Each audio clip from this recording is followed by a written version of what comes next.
Well, this trailer is so wide underneath, I can't even get the whole thing side to side in the view. Willie at the No Bucks Garage. No, don't adjust your sets. I'm actually laying down here on my side. I hope I'm in the shot there. I guess I am. But anyway, working on the trailer, as you can see. The goal with this particular process was always to improve it. One of the things that I did was bought a set of 6-foot aluminum ramps, 18 inches wide. Now, you'll say usually 6-foot ramps, or rather just ramps period, are usually put in a rack that's at the tail, as you can see back there, or right there, right just in, you see the Mustang right there. However, from the time that I got this trailer, one of the things that I've always noted is because of the dovetail and the departure angle, the original rack that was on this trailer was beat all to hell, even with the 4-foot ramps that it housed. In fact, this is the original portion of the ramp right up to this point right here. In order to fit my new ramps, I had to use my 2-inch angle that I had in the shop to extend the ramps, and also widen these to accommodate the 18-inch spacing that I needed for the aluminum ramps. The other thing that I did was relocated the rack from the back of the trailer to just in front of the wheels, simply because of the length of them. If I had put it at the back, I would have had to run the trailer ramps underneath or up above the axle at the rear. I don't know.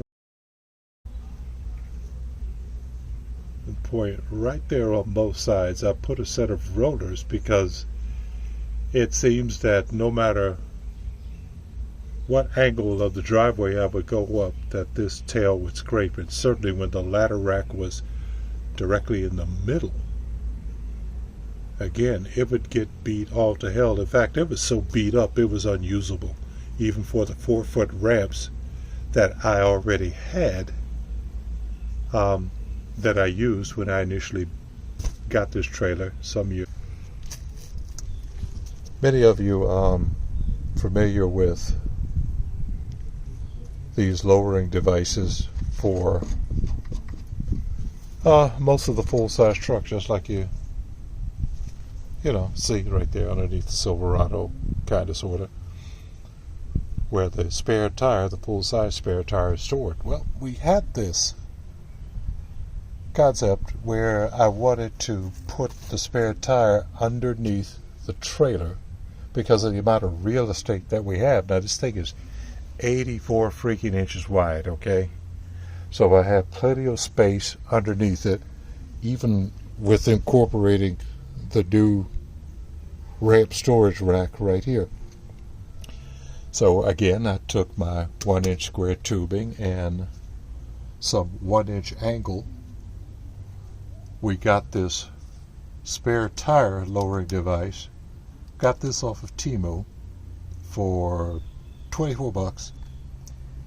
And you know, read the reviews. A lot of people said that they had problems with these, in particular that this swedge was so loose that it came right out.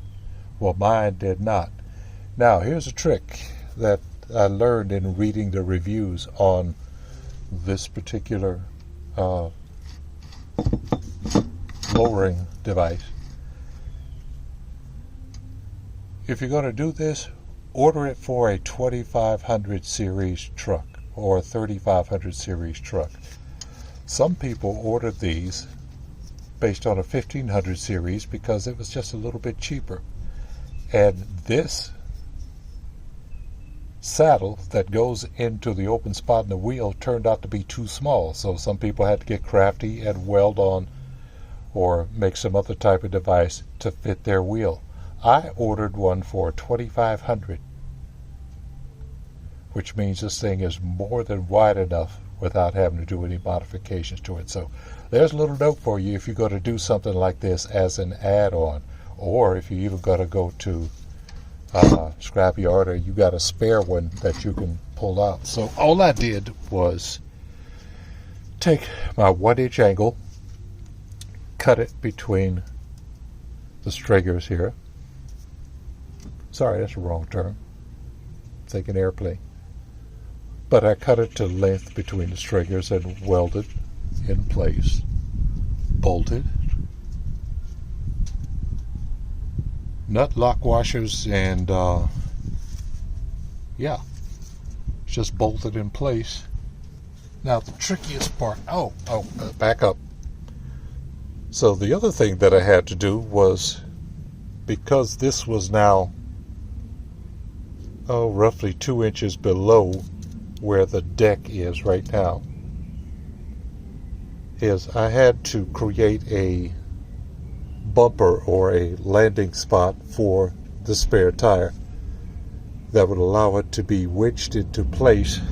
So I ended up that would allow it to be wedged into place and be supported. So what I had to do was cut smaller pieces to stack on top of each other to give me clearance. Yeah, you got your clearance to give me clearance and a landing spot for the tire on both sides.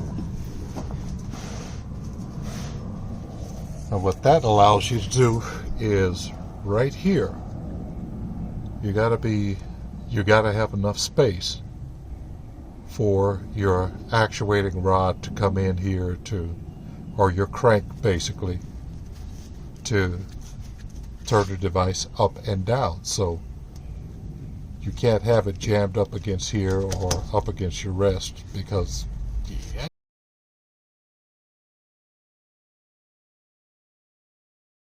need space.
And after 24 hours of curing, there's what it looks like.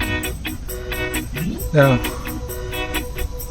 to be honest, there were some places where I did not get total coverage, but as you can imagine, it's the underneath side of the trailer is dramatically different, and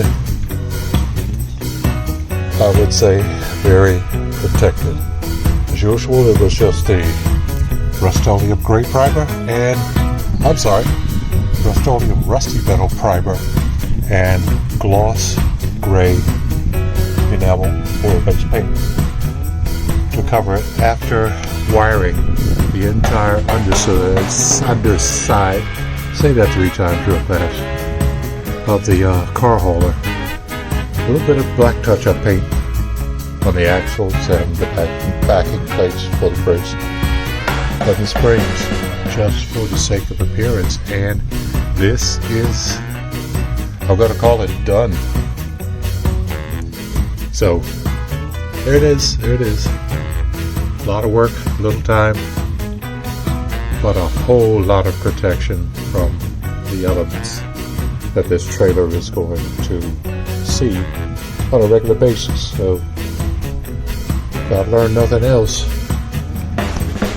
time and rust are undefeated, but I'm hoping at least that I staved it off of this piece for a good while to come. There you go, that's the latest upgrade on the trailer. I got more stuff coming for you guys. So stopping in, liking, sharing, subscribing. See you soon.